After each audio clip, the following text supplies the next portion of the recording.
From The Times and The Sunday Times, this is The Story. I'm Manveen Rana.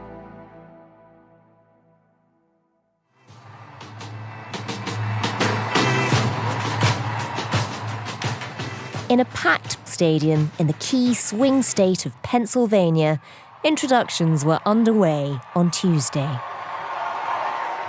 Philadelphia, please welcome the next President and Vice President of the United States, Kamala Harris and Tim Walz. This was the first outing for the man who the Democrats are hoping will be the next vice president.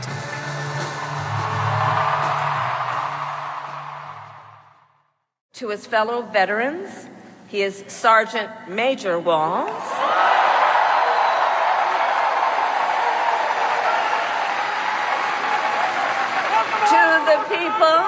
To the people of southern Minnesota, for 12 years, he was congressman.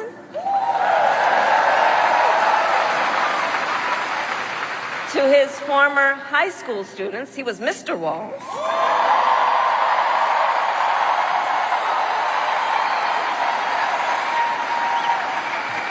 And to his former high school football players, he was Coach.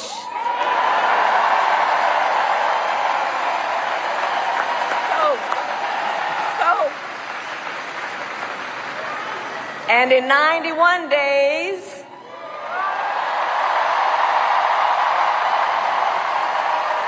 the nation will know Coach Walz by another name, Vice President of the United States.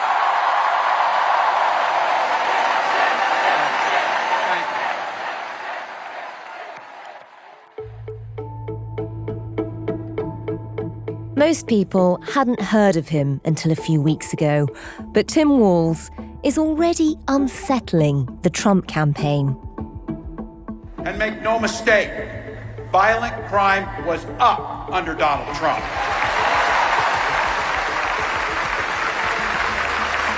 That's not even counting the crimes he committed.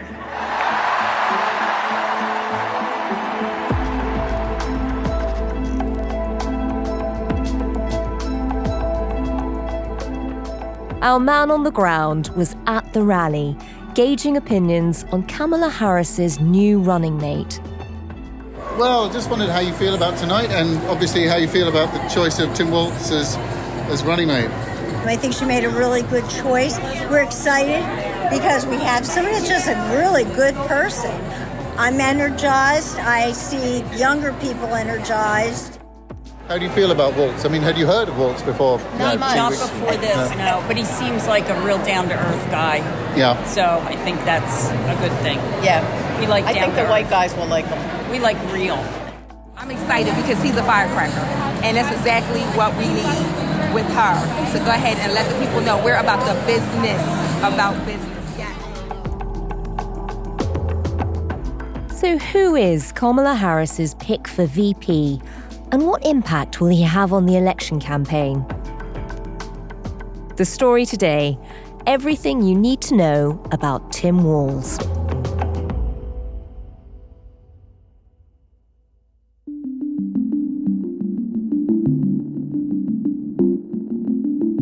I'm Hugh Tomlinson, Washington reporter for The Times and The Sunday Times, based in Washington, D.C., but I'm in Philadelphia, where I was last night for Kamala Harris's rally, introducing her new running mate, Minnesota Governor Tim Walz.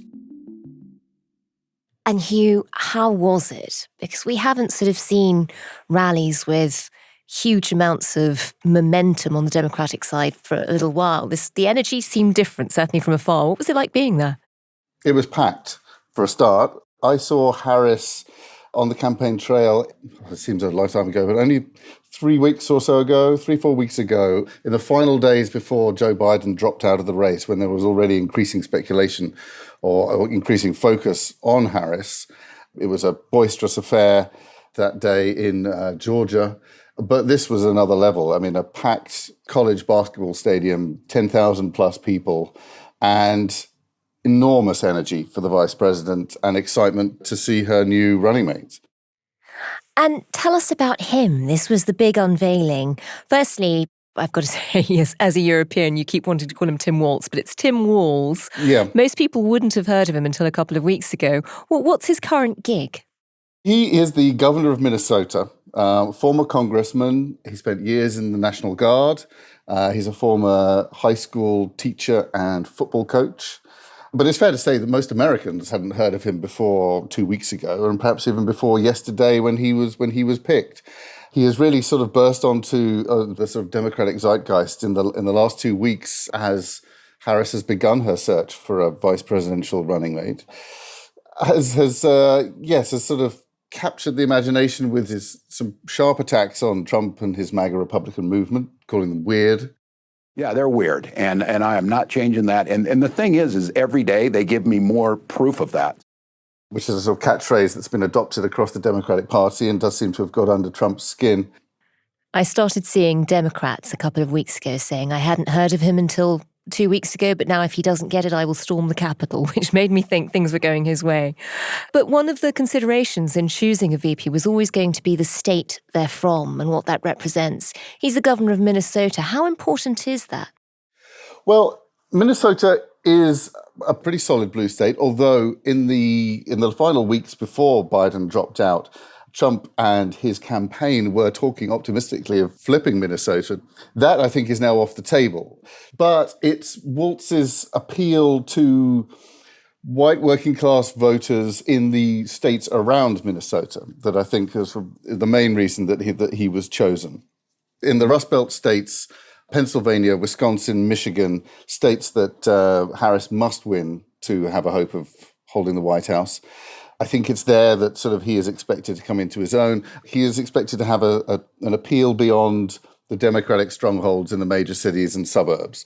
He has a track record of winning elections in conservative rural communities with moderate Republicans and independents, and it's that demographic where Harris is still struggling that the Walz is expected to have an impact. And he's actually, although he's from Minnesota now, he was actually born in Nebraska, a proper sort of Midwest kind of guy. Just give us a bit of his biography. I mean, what do we know about his family and what he's done with his life up until now? He's a married father of two, former military veteran, and then sort of moved into teaching as social studies teacher and became the high school football coach. As Harris noted last night, Coach Walz motivated his players to believe they could achieve anything, going from a winless record to the school's first ever state championship. And was then encouraged by his students to run for Congress in what was a Republican-held seat at the time, turned that around and then held it for a decade. He's an enthusiastic hunter.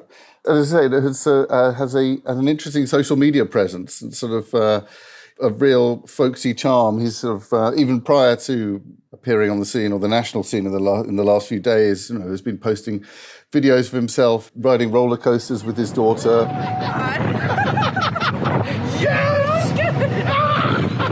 Yes! Good job, Dad. Oh, thanks, Performing running repairs on his car on the campaign trail in previous campaigns. This right here is the headlight harness on a 2014 Ford Edge. Ford, this is unacceptable. It burned out hot on the connector. So for $7.99 at Napa Auto Parts here in the city, you can replace this. And how did he go from being a very successful high school football coach and teacher to becoming a politician? And what brings him into politics? As he put it last night, he was encouraged to run for office by his students. But it was my students. They encouraged me to run for office. They saw in me what I was hoping to instill in them, a commitment of common good, a belief that one person can make a difference. So in 2006, I took a leap and I ran for Congress. He had a prominent role in his local community.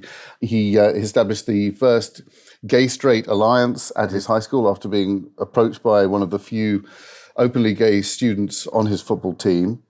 And this was a time in the sort of mid to late 90s when even Democrats did not run on LGBTQ rights.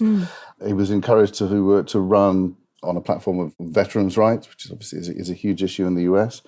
and has spoken about sort of the need for sort of, a greater compassion in politics and a greater sense of community. As you mentioned, he was actually born in a town in Nebraska of just 400 people.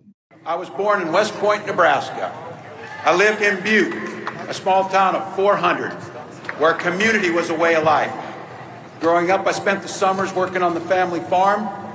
My mom and dad taught us, show generosity towards your neighbors and work for a common good. So we're speaking last night about the need to bring more of that into politics. And how has he done in his time as governor of Minnesota? What are the sort of key policies he's been known for? So he has a strongly liberal track record, and he frankly has a record that sort of puts Democratic governors in more prominent blue states to shame. He has wielded a slender majority in the state assembly to push through and fight for rights on gun safety laws, abortion rights, LGBTQ protections, free school meals, paid maternity and medical leave. So has a strong track record on that front, a progressive record.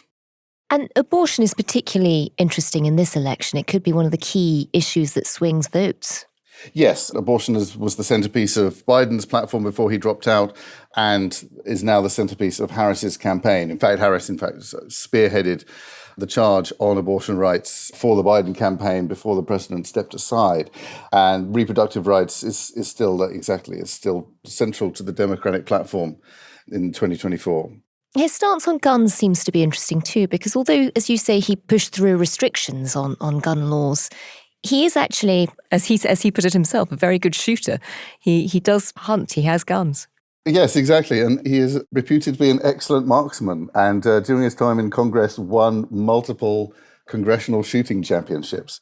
By the way, as you heard, I was one of the best shots in Congress. But in Minnesota, we believe in the Second Amendment, but we also believe in common sense gun violence laws. This is a theme I think that you will hear a lot of, and it's precisely something that the Harris campaign will lean into, that sort of there is a difference between sort of shooting for sport and having assault rifles in the home. And Hugh, where is he seen on the economy? Is he sort of from the Sanders wing of the Democrats? We've heard about some of the things he did in Minnesota with sort of free school meals, for example. How is he seen by the party? Yes, he is certainly seen as sort of being on the more progressive wing. As a vice president, he would dovetail with the position of the administration. He's not a radical in that regard, although the Trump campaign will try and paint him as one. Do you think your record is an asset to the ticket, or would it risk fueling Trump's attacks as you being a big government liberal? What a monster. Kids are eating and having full bellies so they can go learn. And women are making their own healthcare decisions. And we're a top 5 business state. And we also rank in the top 3 of happiness. He's also been backed by trade unions, which was one of the key endorsements in the final days as Harris was making her pick. Well, tell us about that. How did he suddenly become so prominent in the last few weeks? What's made him the darling of the Democrats suddenly?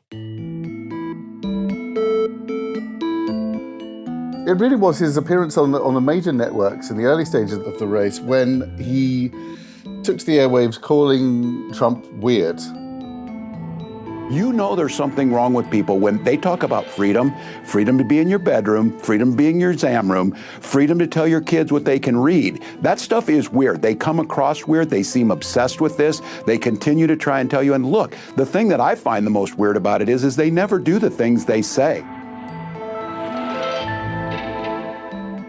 This catchphrase really caught the attention of Harris. Harris began using the term herself, and it became a useful catch-all phrase for sort of conservative efforts to intrude, roll back basic freedoms, intrude on the home and family life. He's an excellent talker. He's very funny, and I think that caught the attention of Harris and her campaign. At the time, this was 2 weeks ago now, there were other far more prominent contenders for the VP slot. But as he kept appearing, the conversation around him only grew. And by sort of late last week, it was clear that he was in the sort of final 3-4 contenders. And Hugh, tell us about his style on the campaign trail. I mean, I've seen him described in the American press as having Midwestern dad vibes and an appealing ordinariness, which is a great way of putting it. But you saw him last night. You saw him in person. How does he perform on stage? Well, that's the thing. I mean, it will be interesting to see how this plays out, because last night, I mean, he appeared in a suit, which is unusual. So his appeal is very much, exactly as you say, his sort of Midwestern dad vibes, the ordinariness. When Trump came to Minnesota last week, I think, Walz gave an impromptu event where he appeared in a sort of camo cap and schlubby T-shirt and really took it to Trump. These guys are just weird. That's where they are. So it isn't much else. Don't give them the power. Don't lift these guys up like they're sometimes the heroes. Everybody in this room knows, I know it as a teacher, a bully has no self-confidence. A bully has no strength. They have nothing. But it was precisely that. I mean, he really looked like he could have walked in off the street. It'll be interesting to see if they keep him in a suit, because I'm not sure that really suits him. But he has a very affable, down-to-earth charm about him. Then we're going to go get some food, corn dog. I'm vegetarian. Turkey then. And Turkey's meat. Not in Minnesota, turkey special. Coupled with a sharp wit when he needs to use it. You can absolutely see him appealing in sort of small towns, rural communities where Harris's California vibe might struggle. There have been plenty of photos of him doing the rounds in the last few days at at country fairs, holding pigs. Hugging children. Exactly. You know, sort of, as I say, the Midwest dad thing could be a great asset, sort of out in those Rust Belt states.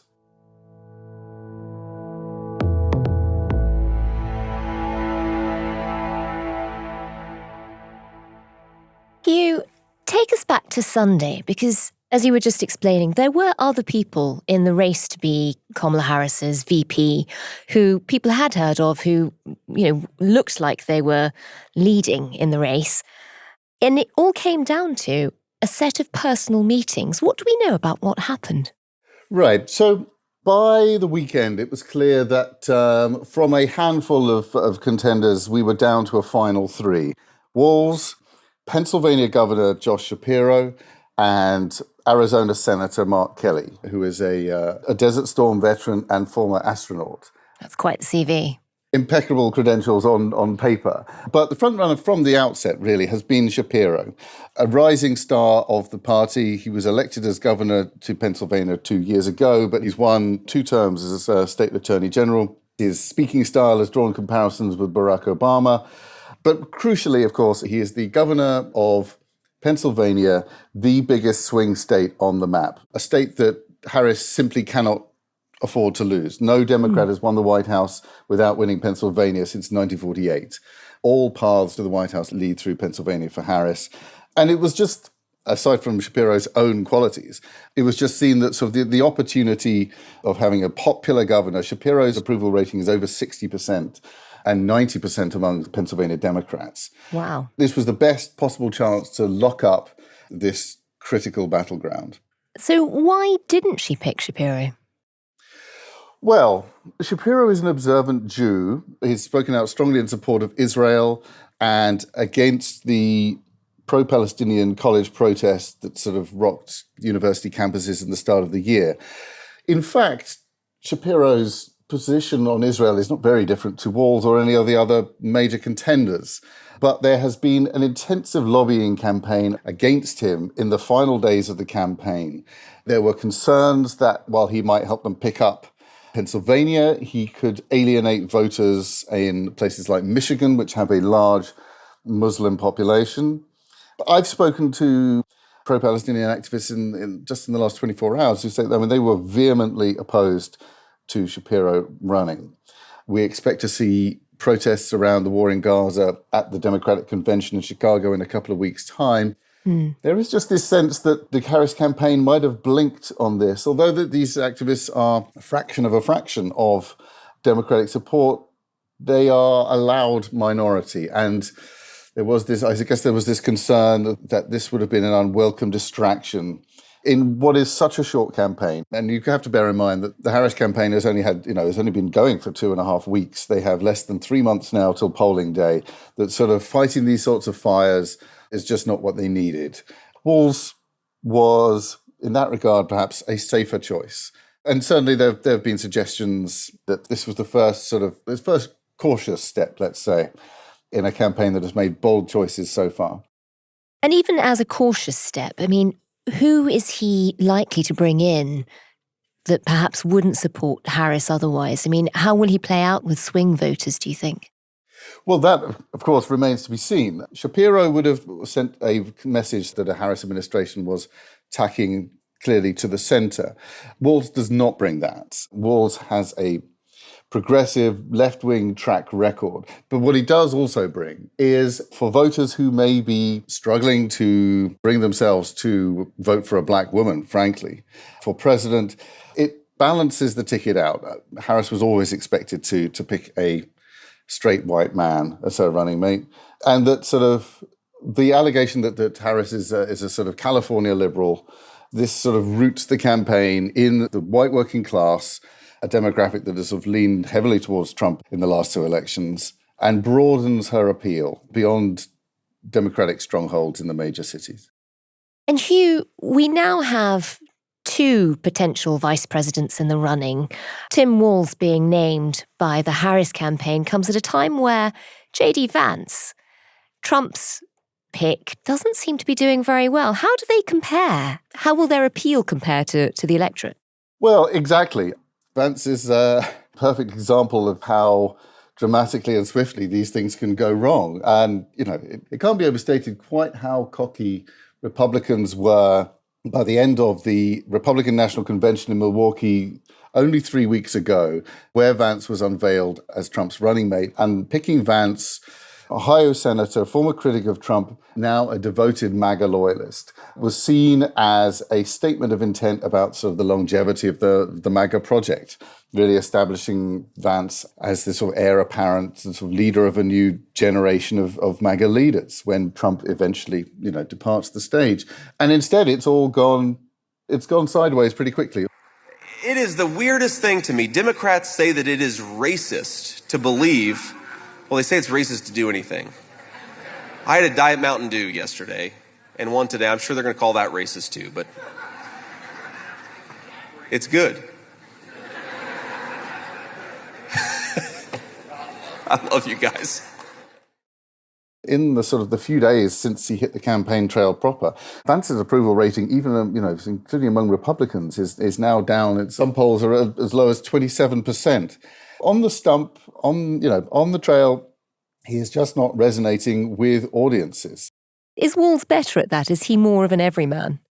He certainly appears so. I mean, he really, he is a veteran politician now and public servant, I think, which is sort of, again, just can't underestimate his time as a school teacher and sort of, as a community leader. Just sort of from his appearances on TV in the last few weeks and from the videos you see of him in past campaigns, Walt's much more comfortable in his own skin. And, Vance has faced allegations that he is essentially a charlatan, has just sort of said what needed to be said to sort of move up the chain. Walz comes across as far more genuine. And again, it's that sort of appeal, that relatable appeal that sort of the Harris campaign is looking for. What are the potential drawbacks of Walz? I mean, what will the Republicans use to attack him? So the Trump campaign was out yesterday with sort of claims that he is a dangerous liberal extremist. Trump actually issued a statement saying he would unleash hell on earth. That sounds like they're rattled. Well, Walz's supporters in Minnesota would, I don't know if you've been to Minnesota recently, but it's not hell on earth. Yes, I mean, the Trump campaign has struggled to hone its attacks on Harris in the fortnight since she launched her campaign. This certainly gives them a line of attack that this would be a very left-leaning administration. Vance said the same yesterday, that there were plans to impose California liberalism across America. But how Walz responds over the coming weeks will be key. I have been to Minnesota recently, big fan of Minneapolis and St. Paul, but one of the things it became really known for was the George Floyd moment and the riots that followed. Overnight, Minneapolis on fire. Protesters leaving an auto parts store in flames.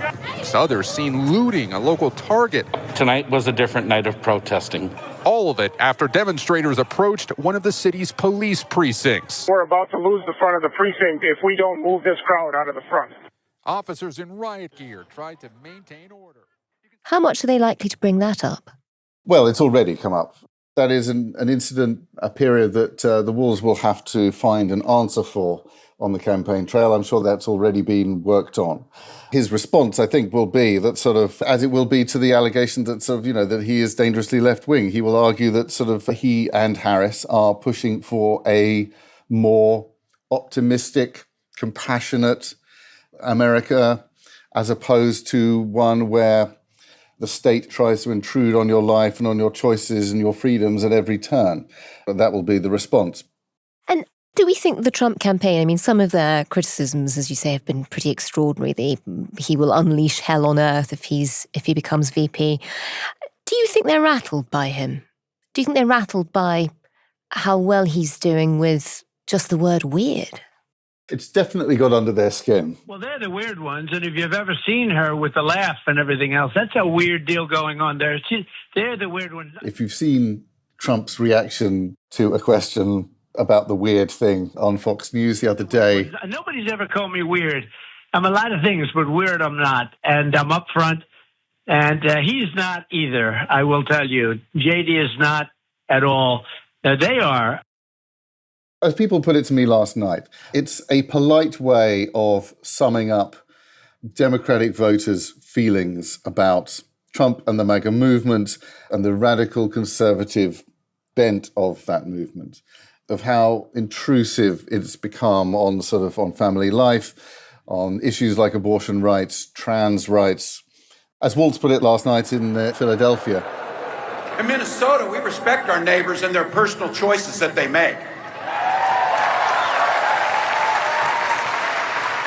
Even if we wouldn't make the same choice for ourselves, there's a golden rule. Mind your own damn business. In Minnesota, there's a golden rule, mind your own damn business. And I think that sort of line will resonate with voters who perhaps are sort of on the fence about Harris and about the Democratic Party. Moderate conservatives, independents, the sort of voters who defected from Trump to Biden in 2020, were unhappy about sort of Biden's age and have been wavering about Harris. That sort of line, I think, could resonate with them. And Hugh, how much does the VP matter in this election? Because, very often in American politics, you sort of hear that the VP, matters about as much as a bucket of warm spit, I think the expression is. But how much of a difference will it make in this election? Could it shift the dial? Well, certainly it's been striking that as Trump has been asked questions about whether he'd made the right choice in picking Vance, Trump has been very quick to point out that nobody's voting for Vance, they're voting for me. And that in itself sort of answers your question. A good VP pick should amplify the message of the candidate. Fundamentally, of course, Trump is right. People don't vote for the VP, they vote for the presidential candidate. But a bad VP choice can hamper a presidential campaign. There had been concerns about Walz that sort of he might be another Tim Kaine, who was Hillary Clinton's pick for running mate in 2016. Kaine was perfectly affable, but sort of seemed picked to avoid overshadowing Clinton, and ultimately contributed nothing, and really was not suited to the sort of knife fight that the 2016 degenerated into. But a good VP pick, like Obama picking Biden, for example, can amplify and broaden the candidate's message in a party that is still traumatized by that Clinton's shock defeat to Trump in 2016. Walz can be more than a safe choice. He can amplify Harris's message and carry it to a voting demographic that she herself might struggle to reach. Again, it's impossible to overstate how dire things looked for the Democrats less than a month ago. In fact, only 3 weeks ago. It is sort of a campaign that has been unleashed since Biden stepped aside. As I said, they've been taking bold choices, packing out stadiums. I mean, the arena last night was rammed in a way that simply was inconceivable under Biden. The enthusiasm around the campaign and the way that sort of that Harris has wiped out Trump's lead in the polls, smashing fundraising records, has been quite remarkable. Sort of from where we were a month ago, it's night and day. Harris said herself last night that she still considers them the underdogs. But I think at the moment, there's no doubt that Democrats have the momentum.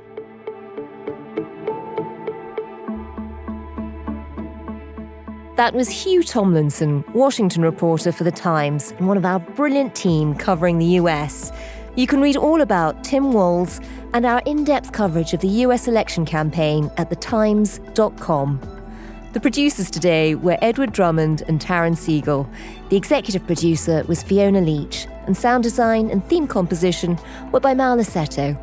If you can, please do leave us a review wherever you get your podcasts. Thanks for listening. See you tomorrow.